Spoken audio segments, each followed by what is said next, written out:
인지행동치료 많이 들어보셨죠? 21세기 심리치료의 새로운 패러다임이자 중심축, 임상연구와 과학적 검증으로 증명된 방법, 현대심리학의 정수, 전세계에서 가장 널리 쓰이는 심리치료, 3세대까지 포괄하며 사실상 인지행동치료는 심리학 그 자체라고 봐도 과언이 아닐 정도입니다. 그런데요, 저는 좀 더 강조를 드리고 싶습니다. 인지행동치료를 치료나 심리학에 한정짓는 것이 아까울 정도로 역사상 사람 바꾸는데 이만한 방법이 없다 고까지 평가할 만한 비법이라고 봅니다. 그야말로 지상 최강, 인류 최강의 비법이죠. 오늘은 그 유명한 인지행동 치료를 전문가 없이 셀프로 하는 법을 진짜 제대로 알려드리겠습니다.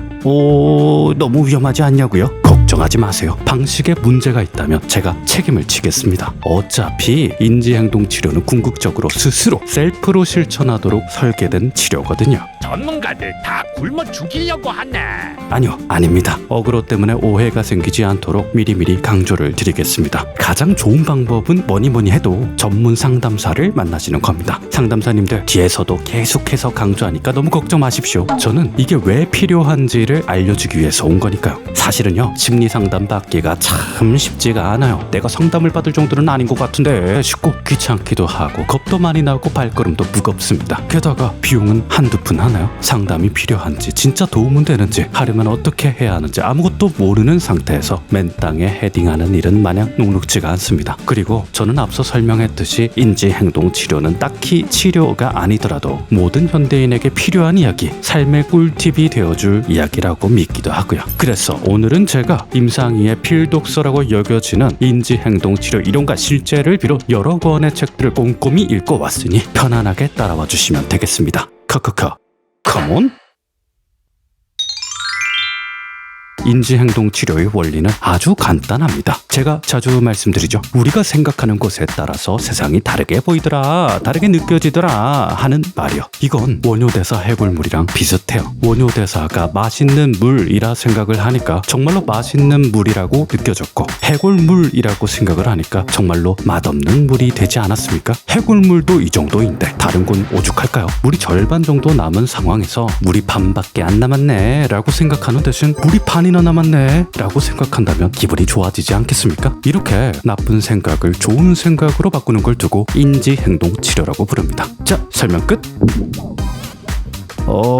그런데요, 여기까지 하고 간다면 오해가 생길 겁니다. 이딴 게 심리치료가 맞나요? 그냥 공중화장실 벽에 붙어있을 법한 명언 아닙니까? 여러분, 인지행동치료 이전에 원효대사 썰에 대한 오해를 풀어보고자 합니다. 잠깐은 지루할 수 있는데 조금 이따 엄청 재밌어질 거예요. 우선 하나 가정을 해봅시다. 원효대사가 마신 것이 페인트 물감이었다고 쳐보자고요. 그렇다면 원효대사는 과연 페인트를 시원한 물로 착각했을까요? 아니, 그럴 리가 없겠죠. 세상에 어떻게 페인트랑 물을 착각하겠습니까? 페인트는 물이라는 정의에서 너무나도 크게 벗어났기 때문에 그럴 일은 없을 거예요. 마찬가지입니다. 해골물 이야기가 주는 교훈이 우리 마음에 따라 세상이 달라진다는 맞지만 마음먹기에 따라 해골물도 맛있는 물로 바꿀 수 있다. 우리는 마법을 부릴 수 있다. 뿌슝빠슝 은 될 수 없어요. 해골을 본 순간부터는 원효대사가 아니라 삼장법사가 와도 해골물을 드링킹하지 못할 겁니다. 그렇습니다. 해골물이 전하는 교훈을 과장하거나 왜곡해서는 안 됩니다. 해골물설의 교훈은 이렇게 이해하는 게 도움이 될 겁니다. 내가 진실이라고 팩트라고 확신하는 것조차 수많은 스펙트럼 중에 하나를 짚어내는 것에 불과하다. 사실 이것도 복잡하게 느껴질 수 있는데요. 여러분의 알매 레벨을 올리기 위해서 같은 결론을 계속 다르게 표현해 보겠습니다. 인간이 겪는 모든 감정, 느낌, 판단은 외부 상황이 같아도 100% 똑같지 않다. 다시, 우리는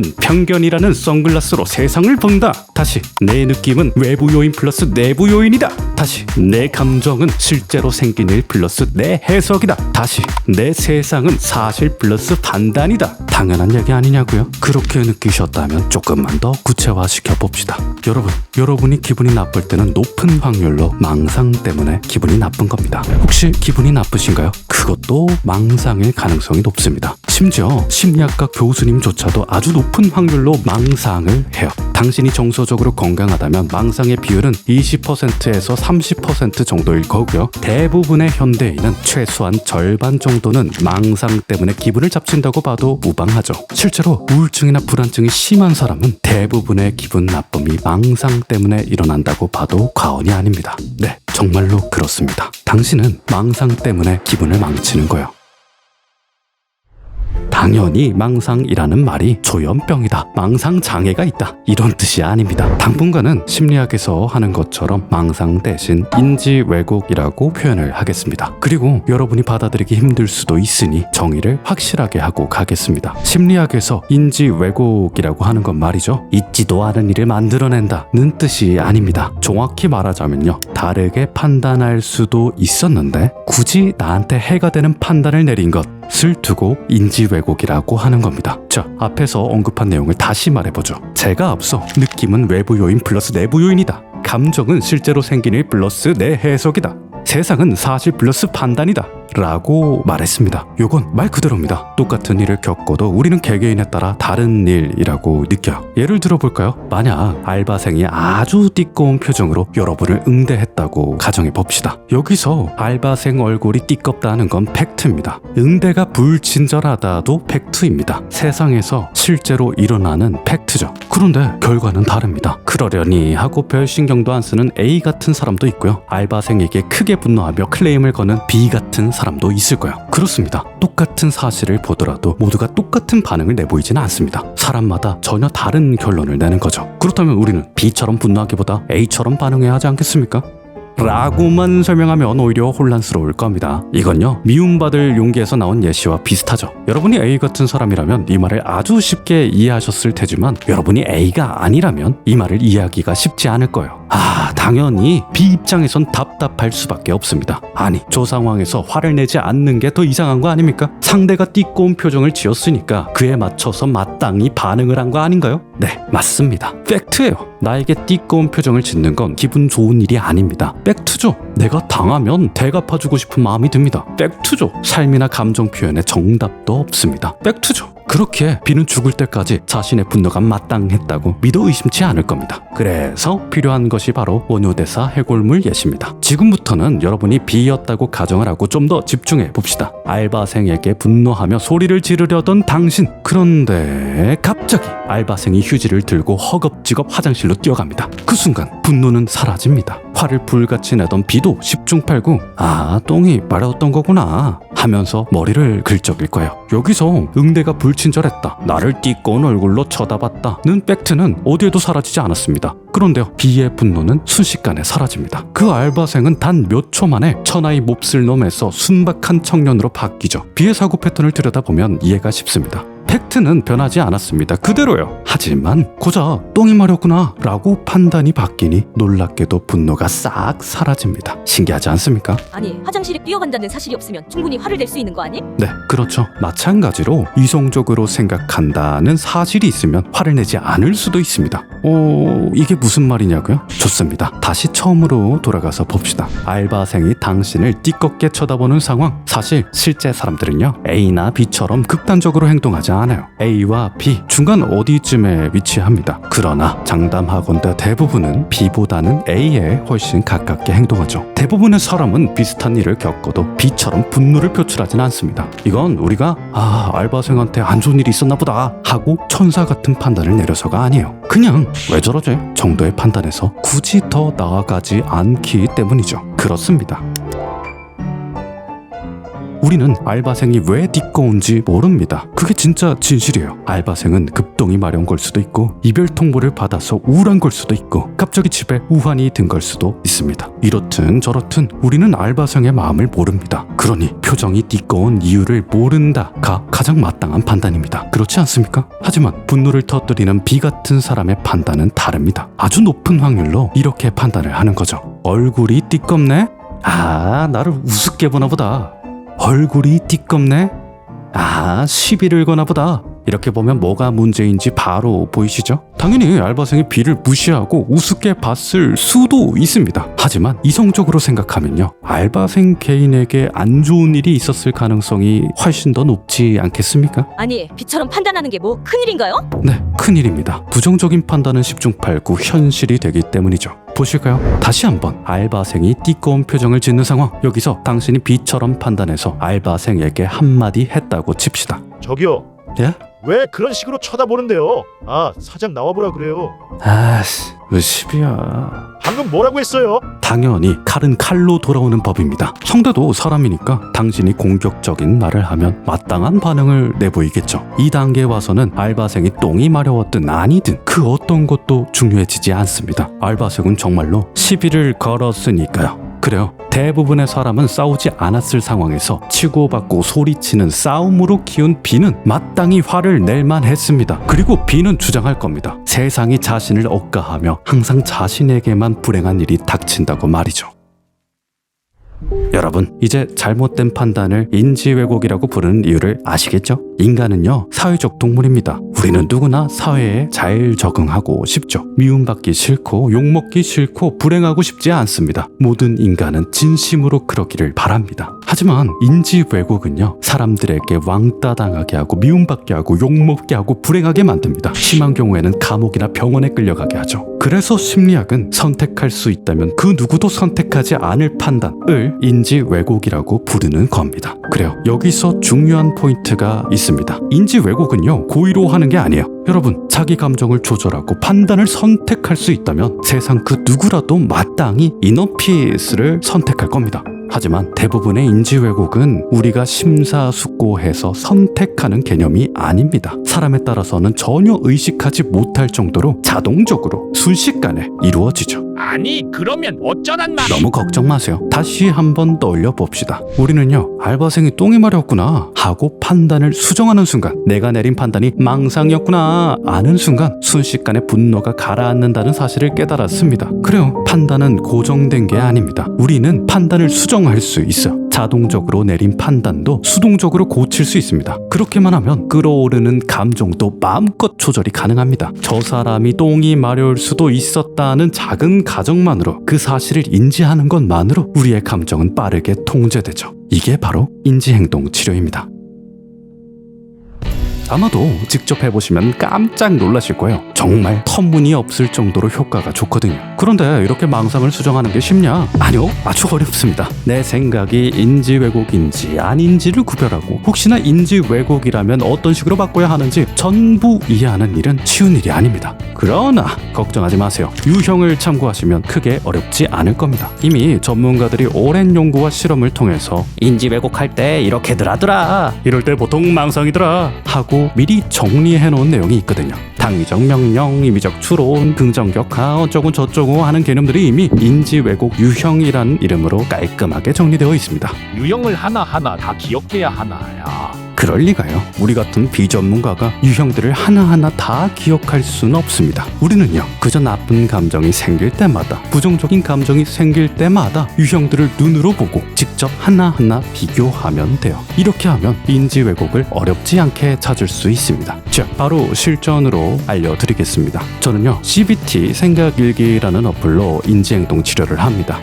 걱정 마세요. 광고 아닙니다. 절대 아닙니다. 제가 댓글에 인지왜곡 유형을 하나하나 써놓을 테니까요, 어플을 쓰지 않으셔도 괜찮습니다. 직접 비교하면서 체크하셔도 돼요. 애당초 이 앱이 세계적으로 쓰이긴 하지만 결제 유도도 있고 인터페이스도 직관적이지 않아요. 저도 울며 겨자 먹기로 쓰는 중이니까요, 더 좋은 앱이 있다면 댓글에다 추천을 해주시면 감사하겠습니다. 아무튼 저는 해당 앱을 기준으로 설명을 드릴게요. 시작해 보겠습니다. 인지행동 치료는 말이죠, 많이 하면 많이 할수록 좋긴 하지만 여러분이 기분이 나쁠 때, 불안하고 공허하고 우울하고 화가 날 때, 그때 쓰시면 더욱더 효과가 좋습니다. 여러분이 마음이 불편하시다? 그때 앱을 실행하십시오. 처음에는 결제 유도가 뜨는데요, 무료로 쓰셔도 아무 상관이 없기 때문에 빠르게 창을 닫읍시다. 그러고 나면 화면 가운데에 상태 체크인 하기가 보이실 텐데요, 클릭을 해주세요.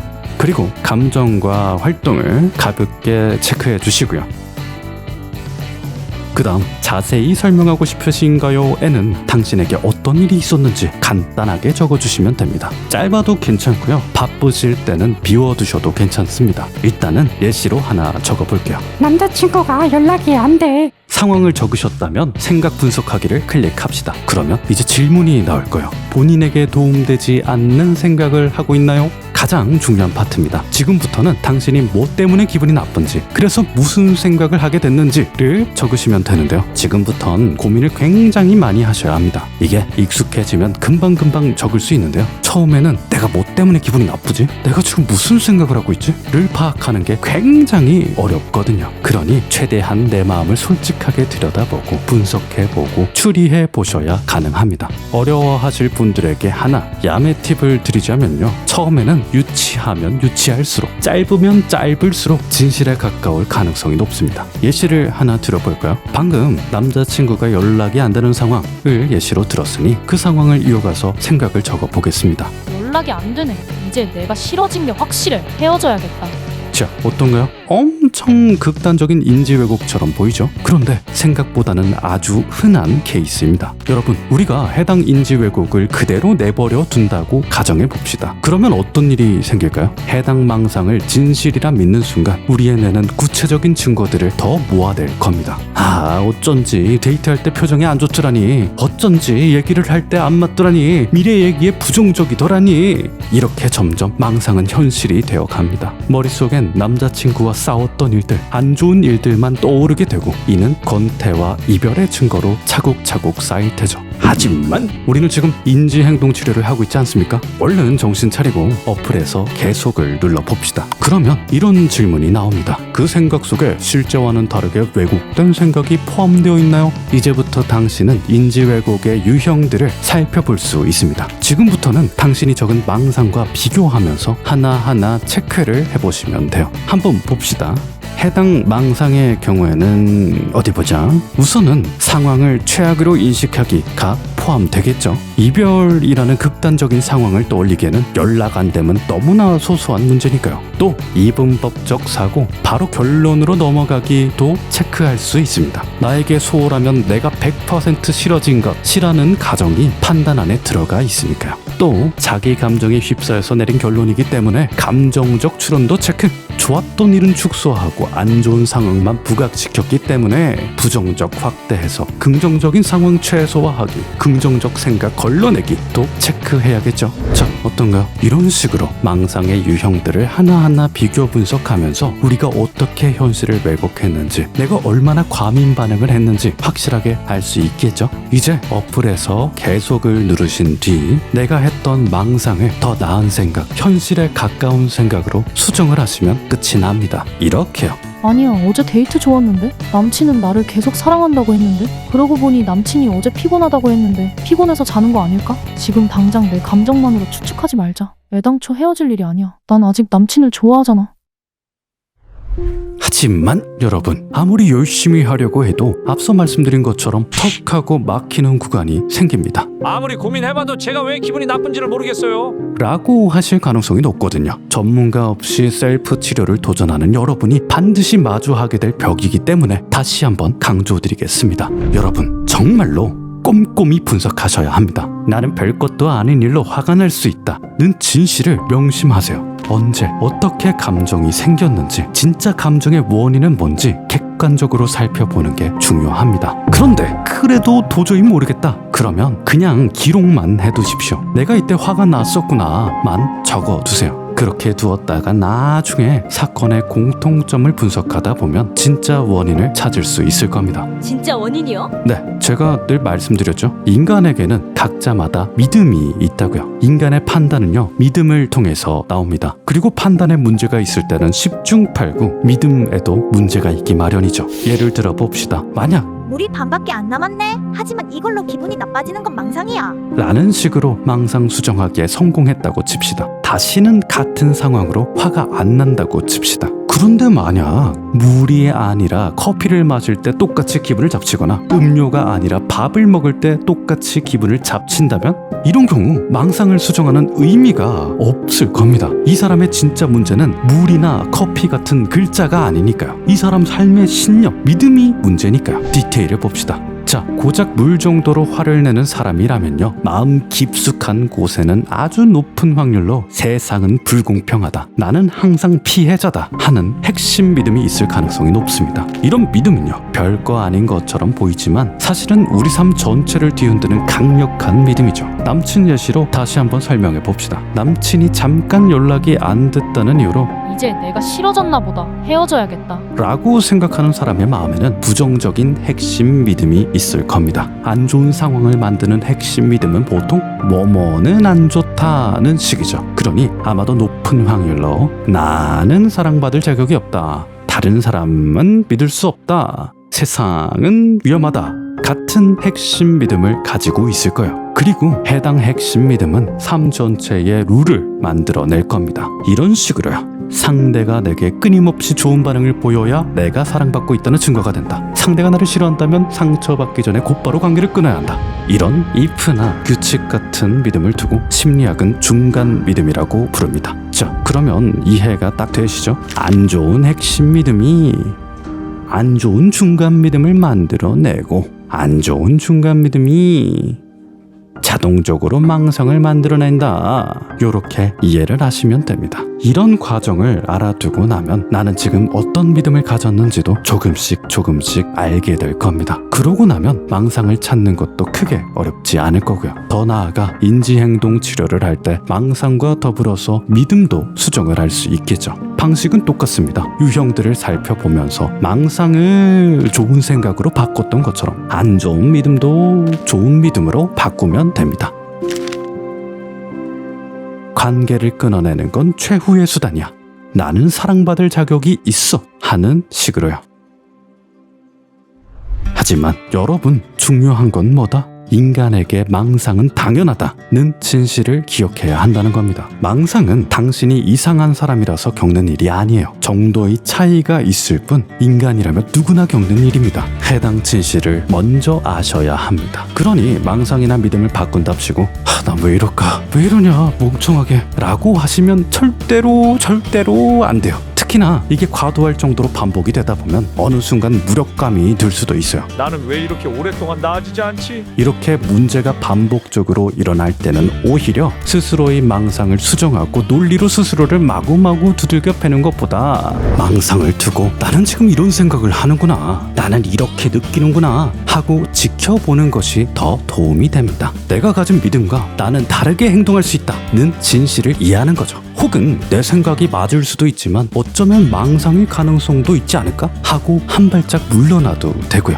요것이 바로 3세대 인지행동 치료의 원리입니다. 이해가 쏙쏙 되죠? 좋습니다. 여기까지 인지행동 치료를 최대한 압축시켜서 설명해 보았습니다. 당연히 이해가 어려울 수 있습니다. 이해가 되어도 돌아서면 까먹으실 겁니다. 그게 당연한 겁니다. 그러니까 또 보고 또 보시면 됩니다. 반복해서 시청하다 보면 혼자서도 충분히 가능합니다. 물론 인지행동 치료를 공개하는 게 영업 비밀 아니냐 이렇게 물을 수도 있는데요. 당연히 그렇지 않습니다. 말씀드렸듯이 모르면 안 합니다. 말씀드렸듯이 말만 가지고는 이게 얼마나 좋은 건지 이해하지 못합니다. 직접 해보고 현실에서 증명이 돼야만 비로소 와, 진짜 효과가 좋구나 알 수 있죠. 그러고 나면 와, 이게 어떤 부분에서 어렵구나, 와, 상담이 정말로 가치가 있구나 도 알 수 있습니다. 전문가가 왜 필요한지도 알 수 있죠. 그렇습니다. 당연해요. 혼자보단 둘이 낫습니다. 혼자 가다 넘어지면 일으켜줄 사람이 없습니다. 혼자 가면 지는 싸움도 힘을 합하면 맞설 수 있습니다. 그래서 상담사가 필요한 겁니다. 인지행동 치료를 스스로 하다 보면 상담이 얼마나 귀중하고 가치 있는 일인지 깨닫게 되실 거예요. 상담사님들이 괜히 전문가가 아닙니다. 상황을 객관적으로 봐주시고 적절한 타이밍에 근거도 제시해주시고 오류도 지적해주시고 효과도 측정해주시고 체계적인 계획도 세워주실 겁니다. 또한 상담사님들이 인지행동 치료만 하는 것도 아니기 때문에 케이스에 따라서 최선의 해결책을 내려주실 거예요. 전문가를 만날 거면 영상을 뭐하러 여기까지 본 거죠? 여러분, 셀프로 하지 않더라도요, 어차피 상담을 가면 여러분이 다 들었어야 할 설명입니다. 말씀드렸잖아요. 인지행동 치료는 궁극적으로 셀프로 해야 하는 치료예요. 훗날 당신이 상담을 받게 되더라도 어차피 초회기에는 인지행동 치료를 이해하는 데에만 귀중한 시간과 돈을 써야 했기 때문에 제가 여러분의 지갑 사정을 아껴드림과 동시에 심리 상담도 홍보하는 역할을 했다. 이렇게 봐주시면 정말로 감사하겠습니다. 여러분, 오늘 저는 변화의 지름길을 알려드렸습니다. 하지만 변화에는요, 지름길은 있어도 순간이동은 없습니다. 사람은 반드시 변하지만 변하지 않기도 하죠. 인지행동 치료를 하겠다고 마음먹었다면 매일매일 꾸준히 실천해야 합니다. 그렇습니다. 여러분, 사실은요, 생각만 바꾼다고 해서 문제가 해결되지는 않습니다. 아니죠. 제대로 말해보겠습니다. 의지만으로는 생각이 바뀌지 않습니다. 한번 봐요. 인지행동 치료라는 글자에는 행동이란 글자도 붙어 있지 않습니까? 그렇습니다. 우리는 행동도 바꿔야 합니다. 정확하게 따지면 같은 말이죠. 생각이 행동을 바꾸고 행동이 생각을 바꾸거든요. 불교식 통찰이 전제돼야 하는 어려운 얘기지만 최대한 쉽게 설명해 보겠습니다. 여러분, 우리는요, 합리적이고 이성적인 존재입니다. 눈으로 본 것만 믿고 세상에서 확인된 것만 믿습니다. 다시 말해 반복적인 실험으로 확실하게 증명이 돼야만 비로소 믿음을 바꾼다는 말입니다. 예를 들어 봅시다. 난 사랑받지 못한다는 믿음을 가진 사람은요, 실제로 사랑받지 못하는 삶을 살았을 겁니다. 그럴 수밖에 없습니다. 왜냐고요? 참 씁쓸하지만요, 난 사랑받지 못한다고 강하게 믿는 사람을 대체 누가 좋아하겠습니까? 뿐만 아닙니다. 앞서 설명드린 것과 같이 난 사랑받지 못한다는 핵심 믿음은 잘못된 중간 믿음과 망상으로 이어지기 마련입니다. 이는 스스로를 왕따 당하게 하고 미움받게 하고 욕먹게 하고 불행하게 만들죠. 난 사랑받지 못한다고 믿는 사람은 삶에서도 사랑받지 못하는 일이 반복되어 왔을 거야. 이러니 자신의 믿음을 더더욱 확신할 수밖에 없습니다. 거봐, 증명됐지? 나는 역시 사랑 못 받아. 그러면 어떻게 하면 좋을까요? 이 사람은 평생 사랑받을 수 없나요? 불우한 가정에서 태어난 사람은 날 때부터 저주를 받은 건가요? 죽을 때까지 그렇게 살아야만 하나요? 아니요, 그렇지 않습니다. 절대로 그렇지 않습니다. 우리는 모두 변할 수 있습니다. 당신은 변할 수 있습니다. 그러나 여기엔 작은 용기가 필요합니다. 악순환을 깨기 위해서는 작은 의지가 필요합니다. 작은 시도가 있어야 악의 고리를 끊어낼 수 있습니다. 대인기피증이 있다고요? 그렇다면요, 난 사랑받을 수 있어 라고 망상을 수정하는 것에 그치면 안 됩니다. 작은 약속에 조금씩 나가보면서 직접 확인해 보셔야 합니다. 연인이 자신을 싫어하는 것 같다고요? 그렇다면요, 그건 아닐 거야 라고 망상을 수정하는 것에 그쳐선 안 됩니다. 작은 용기를 내서 직접 물어보셔야 합니다. 혹시 나한테 섭섭한 거 없어? 여러분은 현실에서 작은 도전을 반복해야 하고 세상에서 직접 확인하고 증명하셔야 합니다. 이렇게 작은 경험들이 반복해서 쌓여야만 믿음도 변하기 마련입니다. 여러분, 제가 비록 작은이라는 표현을 썼지만요, 이건 낯선 물에 바위 뚫자, 티끌 모아 태산 만들자는 느낌이 전혀 아닙니다. 오히려 인생이라는 거대한 흐름 속에서 작은 톱니바퀴를 끼우는 느낌에 가깝습니다. 화를 쏟아내고 울분을 토하고 싶은 기분이 든다고요? 그렇다면 잠시 멈추고 작은 톱니 하나만 끼워보십시오. 그 작은 놈은 분명히 지금 우리의 현실을 통째로 변화시킬 겁니다. 지금 당신을 행복하게 만들 겁니다. 하지만 안주해서는 안 됩니다. 하나로는 부족해요. 작은 톱니 하나는 거대한 삶을 지탱하지 못하고 금방 날이 상하기 마련입니다. 그러나 하나 더 끼우고 또 하나 더 끼우고 오늘도 하고 내일도 하고 꾸준히 한다면 변화는 어느새 견고해져서 삶의 방식이 되고 당신이 되겠죠. 그러니 여러분, 너무 두려워하지 마십시오. 작은 거 하나만 하면 됩니다. 당신은 반드시 변합니다.